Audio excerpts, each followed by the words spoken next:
Sana kaya yung pinapaluto? Sabi siguro nila. Ang niluluto. Ito na, oh, nilalagyan na nga ng syrup, oh. Teka lang, ito pa, Ela. Wait lang. Tatay mo doon.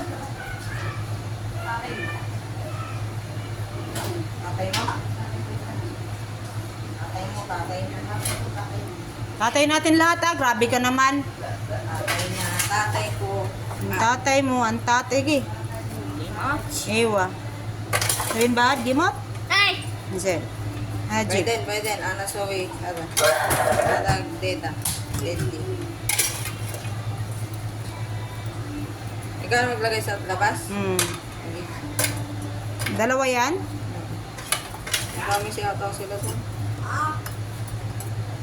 Zen, hamudi, baji, binti, igiga. Juice mo, juice.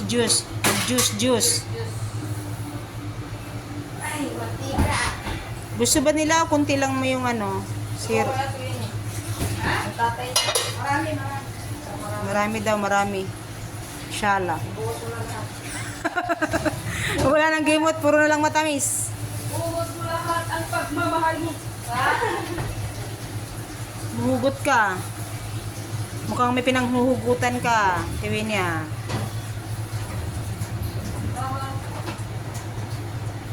Bahala ka na sa buhay mo.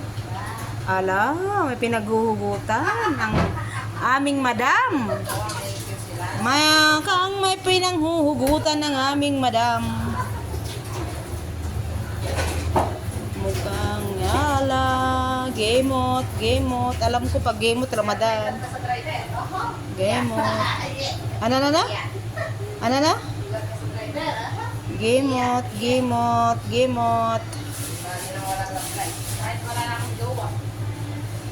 Sino ba kasi nag-ano niyan? Sabi, gemot.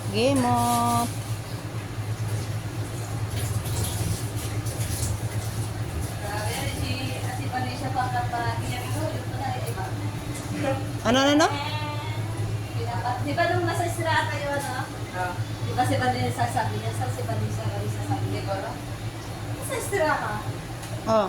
Pinarap si Vanessa. Di ba nagpunta si ano?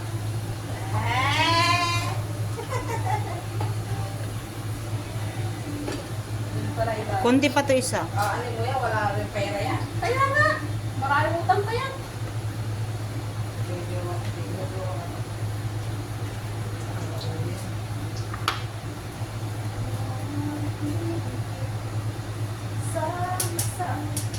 Tama na yan. Itong isa, dagdagan ko. Alin itong isa? Ibigay mo na doon, namumuti na yung mga bulbul. Sabi yan, saan na yung ginagawang ano? Mamaya pa daw kakain mo. Gabi. Same arms, sabi, di ba? Last size. Ibigay mo na yan, namumuti yung mga bulbul. Hindi, dagdagan ko pa ng sweet. Ayos na yan. Diyan lang tong kutsara muna, huwag mo kunin, ah. Gemot. Puro picture ka